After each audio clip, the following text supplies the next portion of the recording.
Pro Group Management. Workers' comp that works for you.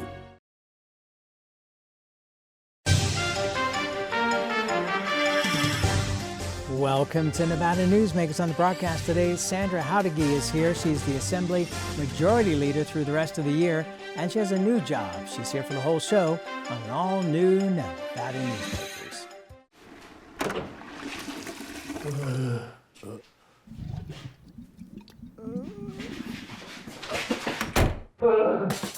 It happens. And when it does, there's UMC Quick Care. Save money and take transit. Did you know you can ride the bus all day for less than what it would cost you for a gallon of gas? Plan your trip now by going to rtcwashoe.com. Like a traditional handmade basket, retail is woven into the fabric of life in Nevada. From big box to mom and pop, retail supports our communities in countless ways. Jobs for the disabled, team uniforms for kids, help for the elderly, and so much more. Retail employs over 1 in 10 workers. Retail supports Nevada, and we support retail. RANNV.org. A power line is more than a power line. It's maintaining the bottom line for small businesses. It's keeping the assembly line moving for our workforce. For our brightest minds, it's meeting a deadline. It's on the front line with our heroes. And on the sidelines of the biggest games. It's a direct line to our loved ones. And it's a lifeline for the most vulnerable. There's a lot on the line. Meet Nevada Health Link, Nevada's official health insurance marketplace. Your link to savings, selection, free assistance, and name brand health insurance, where 90% of enrollees lower the cost of their monthly premium. Everyone deserves access to quality health coverage, no matter your income or family size. Visit NevadaHealthLink.com. A few minutes could save you hundreds of dollars per month. Nevada Health Link. Our plans are made for your plans. This is Nevada Newsmakers with host Sam Shad, a no-holds-barred political forum. Now, from the Nevada Newsmakers broadcast headquarters, here is Sam Shad. And back on Nevada Newsmakers, we're delighted to welcome to the program, and we've been looking to get her on the program for a long time, Sandra Jauregui. She is the Assembly Majority Leader, and it's a pleasure to have you on the program. Thank you so much for doing this. Thank you, Sam. Thank you for having me. So first of all, let's start out with everybody's leaving, including yourself. We're going to see 3 of the leadership leaving at the end of this year. What's going on? Yeah, it's well, I can't speak for everyone else. I know we are seeing our Speaker Pro Temp and Chair of Ways and Means, Assembly Member Danielle Monroe Moreno, announced that she's running for North Las Vegas Mayor. And about a week ago today, the Speaker and I announced that we would not be seeking re-election as well. And I can't speak for the Speaker and our Speaker Pro Temp, but I can speak for myself. I've invested about 25% of my life by the time my term is done, 10 years. I'm 40 years old, and it's a hard job. It's not as easy as it was when I was 30 years old, I'll tell you that. We run every other year. And for someone like me in Assembly District 41, it's a very, very competitive seat, meaning that for me, a campaign doesn't start 4 to 6 months before Election Day. Campaigning starts, the day the blackout ends. We have to start raising money to fully fund a competitive seat. And that's a year and a half of campaigning. And then about 6 months before Election Day, you are just not present at home because you are working during the day. And from the moment you leave the office, you are knocking doors until the sun sets to win your race. So for about a year and a half, I'm campaigning. And for 6 months during the campaign season, I'm not present at home. And if you are lucky enough to get elected or reelected by your constituents, you immediately roll into January, where most of us are making that move to Carson City. And then for 6 months, you're not geographically, physically home. You are away. And not only is that 6 months away from your family, but that's 6 months away from work. And the majority of us take an unpaid leave of absence in order to go, fulfill our duties of being a legislator. And so not only that, but then on top of that, you're still trying to keep a career because we are not a paid legislator. We're not a full-time legislature. So it's hard. It's hard. And I look back at my career and I'm very fulfilled with everything I've been able to accomplish. And so I feel that it's the right time to step away and make space for the next generation of young, energetic leaders.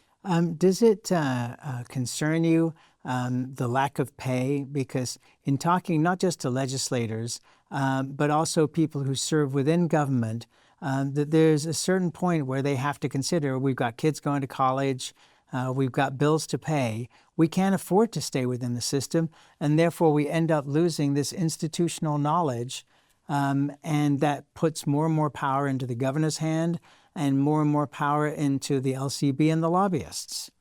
Yeah. Yeah, I will definitely say that I don't think it benefits anyone the way the system is set up. It is not a benefit for anyone. And for me, it was a financial sacrifice for 10 years. Again, taking an unpaid leave of absence for 6 months for 5 years of those 10 years. And then really, when you're campaigning, again, you're working and then, you're not home. And so I think the way the system is set up is that, it does benefit the independently wealthy because a lot of us take in time off. And for me, the financial sacrifice, it did weigh into my decision, right? Hey, these should be my earning years. I should be saving for retirement, not pulling from savings to supplement my income while I'm at the legislature. And that's the way our system is set up. We did have Assembly Joint Resolution number 7 that was carried by Member Watts. Unfortunately, it didn't make it to the governor's desk, and it would have had to pass the legislature this session, next session, and then go to a vote of the people. But at least I think we're heading in the right direction where we should leave it to a vote of the people to set a vote of the people and set up an independent commission that really looks at legislator pay. I mean, that's the way we have it set up for other, like local government, for example. The county commission doesn't set their own pay. We set it. We should not be in charge of setting our own pay. We should leave it to an independent, commission, just like the pay is set for county commissioners. The A lot of the executive branch's salaries, right, are set through the legislature, and so I think that's how it should be set up. And if we're going to continue to grow as a state at the pace that we are growing, we have to professionalize the legislature. We have to do it because we are going to continue to see, great talent come in, but then see them leave because of the sacrifice that it is. Let's talk about the session. Are we going to see a special session? Well, that's up to the governor. We have had discussions amongst leadership about, whether a special session is coming and what would be included. But we all know that it's up to the governor to call us into a special session. And if it is, I'm looking forward to what would be on the agenda.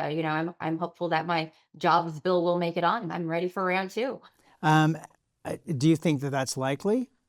I don't know. We haven't gotten too deep into those conversations, but I'm hopeful that it will be, especially with what's happening in Nevada. We've seen tourism continue to decline. I read an article that in June, year over year, it was over 11% decline in visitation to Nevada, and that's huge. And we have this perfect opportunity to introduce a jobs bill that can help supplement, loss of revenue because it is shovel ready. It is entitled. It can, we can break ground on day one if that bill is signed. And if a visitation continues to go down, and with this administration, I think it will.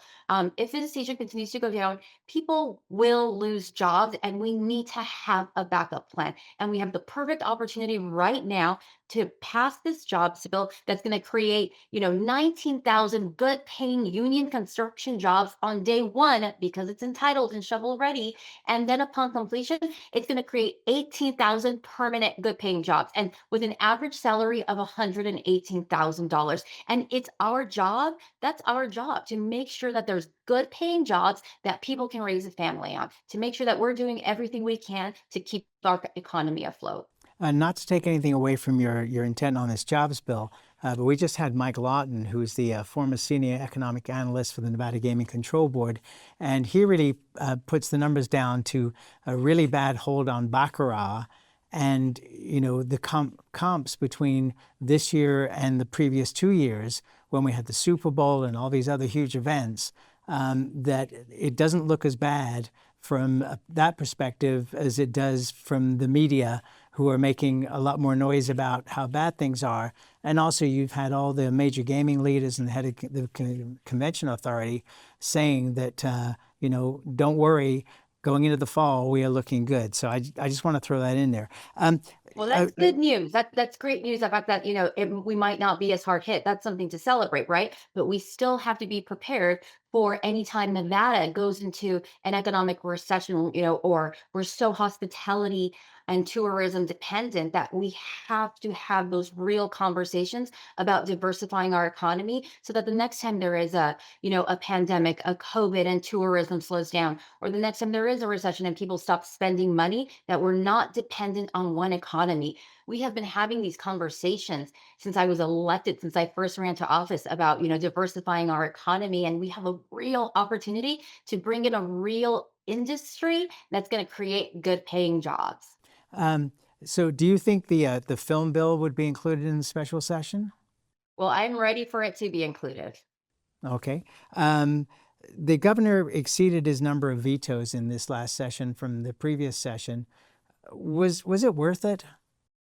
Was it worth it to bring bills, or was it worth it for him to veto? Well, to know that the governor was going to veto those bills.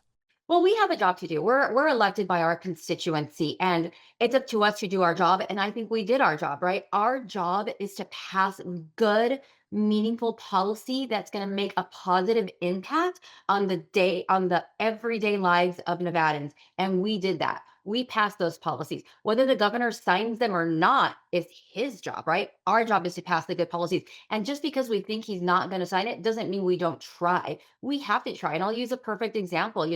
I brought back various bills that I carried last session, and I knew that there was a good possibility that the governor was going to veto them again.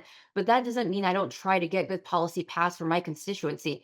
When I was going door to door, I was still hearing from the same people that affordability and housing was an issue, that rent was too high, that reach that realization of the American dream of home ownership was impossible. That doesn't mean that I stopped trying. And so I brought back my rent stabilization bill for seniors because it's good policy. It was a pilot program to see if it would help seniors stop being evicted and stop these astronomical rent increases for our most vulnerable population. I wasn't not going to bring the bill back because the governor wasn't going to sign it. I was going to give him a second chance to do the right thing, right? To do the right thing by seniors. I am a staunch advocate for gun violence prevention. I was not going to bring bills to make our communities safer because I was afraid the governor wasn't going to sign it. My job is to bring policy to improve our communities, and I did just that. All right, so let me ask you this. The public is voting, not literally, but voting with their registration away from the Republican Party, the Democratic Party, and more becoming independents. Isn't this a time where we need more bipartisanship, where working together, to me, going into a session, it makes more sense to be working in that 4 months on things that can be accomplished as against making a statement. And I'm not blaming you for making the statement. I'm just saying, what do you think were the 3 biggest accomplishments, especially on a bipartisan basis, that came out of this session? Yeah, Sam, I think you said it perfectly earlier when you said the media makes things look a little scarier than they are, right? And so the media talks about the bills that maybe are partisan bills, right? But the reality is the majority of the bills that we pass are bipartisan bills. And so there is a lot of working together.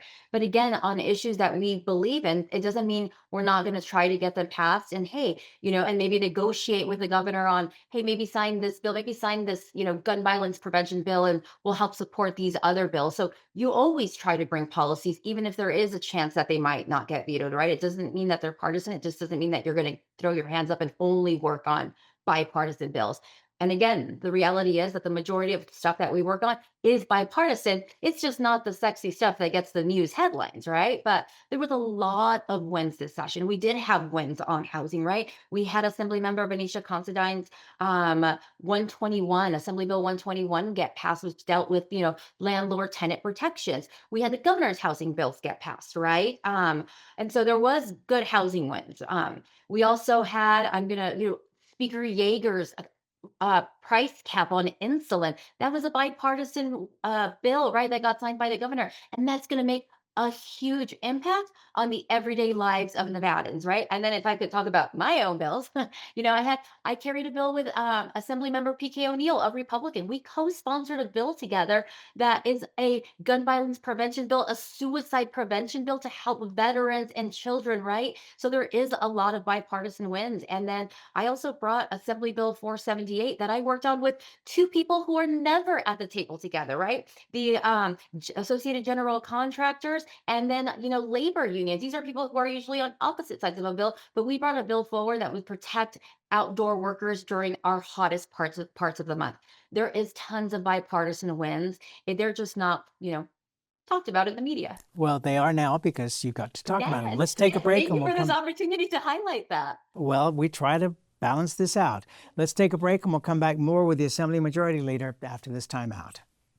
One night, two incredible bands. Lit. Fuel. Ignited We Stand Tour 2025.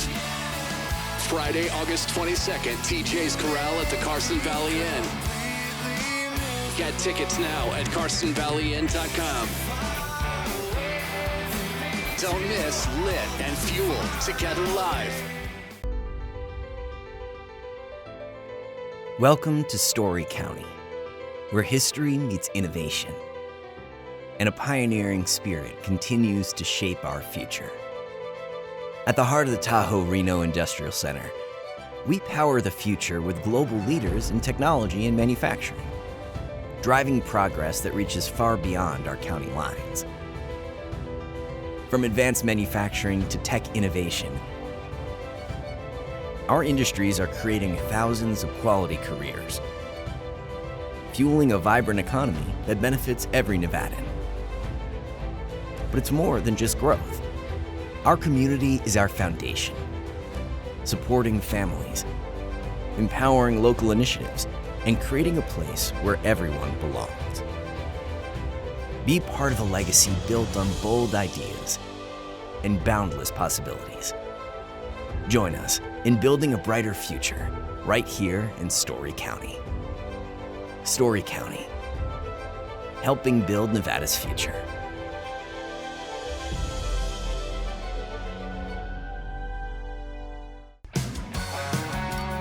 It's a good time to eat. It's a good time to play. It's a good time to win.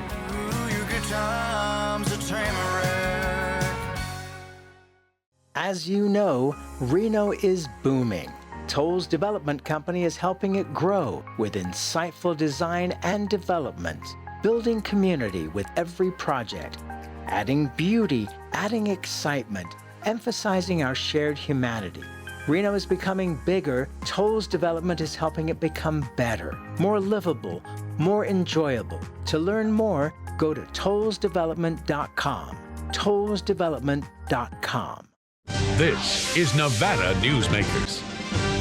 And back on Nevada Newsmakers, we continue our conversation with Sandra Jauregui. She is the Assembly Majority Leader for the rest of this year, at least. She is not running for re-election, but she is getting involved with majority Democrats who have launched to transform the Democratic Party, led by over 30 influential elected officials from all levels of government. So let me start out by asking you the most basic question. When you watched the debate between Donald Trump and Joe Biden, how shocked were you? I think as shocked as everyone watching the debate, right? I think we all had that same concern that this might be a turning point in the election. And does this not play into the public's mistrust of government at this point, where for so long they had been told that the president was fine, he was cognitive, he was involved, and obviously the whole country saw that he was not. It's going to take a lot of work to come back from that. And it has to also have, and you're young enough to be a part of this, a generational change in leadership in the Democratic Party. And from my perspective, I don't see from the people currently in charge of the Democratic Party on a national level there needs to be a change in leadership.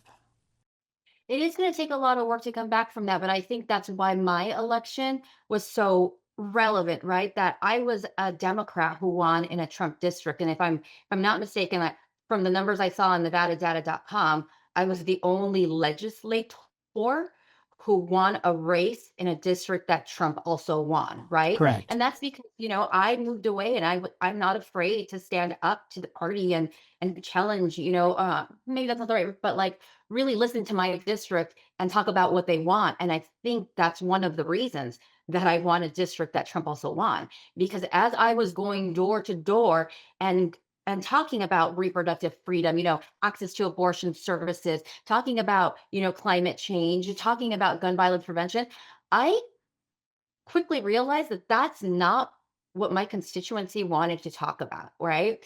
That was not important to them. Thinking about that was a luxury, because the reality was what they wanted to talk about was what I had done in my legislative career to improve their lives, to help make housing affordable, to help put food on the table, to improve public education, to make it easier to see their doctors. These were the real problems. These were the kitchen, the issues that they were talking about at the kitchen table. And so guess what? I pivoted and I changed, and that's exactly what I talked about.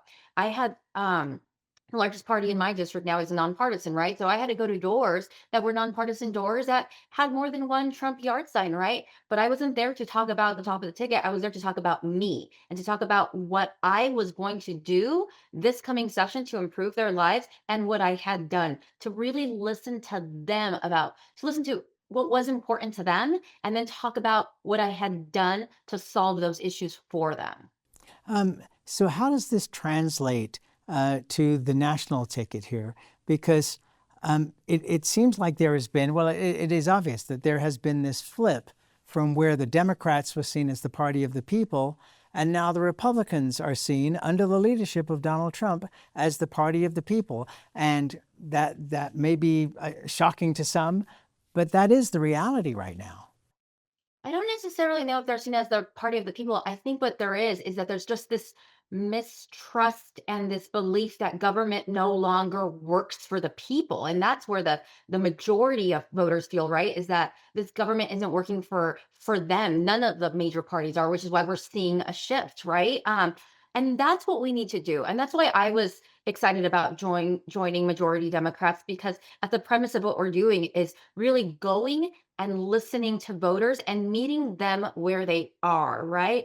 Going and speaking to, everyday Nevadans and everyday Americans, and listening, not telling them what they should, think is important, because that's what we have been doing for so long, is telling them what they should be caring about. And no, we need to listen to them and listen to what they care about, right? What is it? What is it that's keeping them up at night? What can we do to make the government work for them? What can the Democratic Party do to make their lives better? And then really acting on that, right? Listening first and then taking action. And I think that's what we haven't done for a long time. And I'm excited to do that, because that's what I've been doing in my district. That's why I, have been, successful in winning 5 re-elections in a very competitive seat, is because I listened to my district. All right, let's take another break and we'll be right back.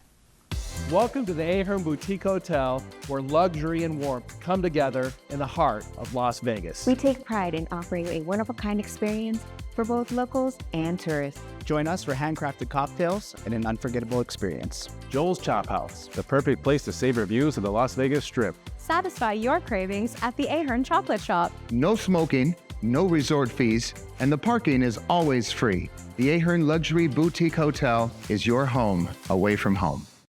The trucking industry is the most resilient link in the supply chain, moving 95% of our freight in the Silver State. And while essential, the road isn't always smooth. Supply chain disruptions, rising fuel costs, and unrealistic rules and laws that hamper our ability to serve our customers and country. Our prosperity and every sector of the economy, manufacturing, mining, medicine, and food from farm to table, is tied to trucks. There's nothing without trucking. You're in trouble with the law. It's easy to think you'll lose everything, but there is hope. I'm Attorney Orrin Johnson. Your first step is to hire a serious attorney with the experience to successfully navigate the legal system for you. Sometimes hope means addiction treatment instead of jail, and making sure you're treated fairly. Sometimes hope means fearless trial attorneys will stand up to the government when they get it wrong. Call or text Orin Johnson Law. We'll make a plan. You'll take back your life. Take a look at Pro Group Management and see how your workers' comp requirements can be met head-on. By taking a proactive approach, Pro Group can assure that your company is meeting or exceeding state and federal standards. As you move forward in your industry, Pro Group moves with you, simplifying regulatory tasks, clearing the way so you can get the job done and look to your future success. Pro Group Management, workers' comp that works for you. This is Nevada Newsmakers. And back on Nevada Newsmakers, we continue our conversation with Sandra Jauregui. She is the Assembly Majority Leader for the rest of this year, stepping down after that. We only have about a minute and a half left. When you look at Chuck Schumer and Hakeem Jeffries, do these two gentlemen excite you as the face of the party, which they are? When Harry Reid was the leader of the Democrats, he made a decision to not go on Meet the Press, to not go on the national shows. He would always do Nevada journalist shows, but he stayed away from the national spotlight because he knew he wasn't an appealing character. Do we need a change of face for the Democratic Party for your listening tour to be successful? I think that's exactly what Majority Democrats is doing, right? They're uplifting the next generation of young, energetic leaders and really allowing us to have a platform, right? Majority Dems, I think, well, we're seeing a lot of these groups pop up, but I think what's different about Majority Democrats is that they're really, it's all encompassing. They're helping us with fundraising, with communications, right? With grassroots activities. So really helping us get in front, right? And I'm a state legislator. Nobody in Nevada knows who I am, much less on a national platform, right? But they saw leadership potential in me and they're like, these are the voices that we need to be uplifting. And so I think we're seeing that already happen. We're seeing organizations like Majority Dems look for those next, young, energetic leaders that can really, really excite not just the Democratic Party, but excite voters to come out and vote and really connect with them. And that's where we have to leave it for now, but please come back. We've always wanted to have you on the program. We're glad you're here, and we look forward to your next appearance. Thank you, Sam. Thank you for having me, and I look forward to joining you again. Thank you, and we'll be right back. Each day, the Children's Advocacy Alliance partners with leaders, legislators, and families across Nevada to improve children's health, education, economic well-being, and safety. We recognize Nevada will be no better than the state of its children. Be a part of this change. Be a supporter of the Children's Advocacy Alliance. For more information, go to caanv.org. Imagine a magical garden that feeds Carson City's hungry and homeless, teaches our high school students agriculture, creates hanging floral displays to beautify downtown, and yet charges nothing. It's not magic. It's the Greenhouse Project. It's real, it's growing, and it needs your help. Go online to carsоncitygreenhouse.org so together we can grow it forward. Thanks for watching Nevada Newsmakers. You can always watch our shows anytime on the website at nevadanewsmakers.com or the podcast. We have audio and video podcasts from all your favorite podcast locations and YouTube. Find us everywhere. We'll see you on the next broadcast. Thanks for watching.